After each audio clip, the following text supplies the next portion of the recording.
করে কিনবার অধিকার থাকে, ইসলাম বলে সেই অধিকার প্রথম রয়েছে এই মেহনতি বাংলাদেশের মানুষের, দরিদ্রদের সন্তানদের।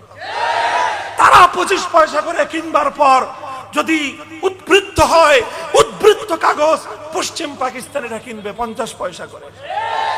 কিন্তু স্বৈর শাসকরা আল্লাহর পয়গম্বরের এই নীতির কথা তারা মানে নাই, তারা নবীজির এই আদর্শের কথা তারা বুঝে নাই। আল্লাহর নবীজি বলেছিলেন, তুখাযু মিন আগনিয়াইহিম ওয়া তুরাদ্দু আলা ফুকারাইহিম। যেই জনপদে যেই সম্পদ জন্ম নেয়, যেই জনপদে যেই সম্পদ তৈরি হয়, সেই সম্পদ দিয়ে আগে সেই জনপদের মানুষের প্রয়োজন পূরণ হবে, এরপরে উদ্বৃত্ত হলে অন্য জনপদের মানুষ সেটা ভোগ করবে। মুহতারাম হাজিরিন, শাইখুল হাদিস আল্লামা আজিজুল হক রাহমাতুল্লাহি আলাইহি সেদিনও বলেছিলেন, এই অত্যাচারের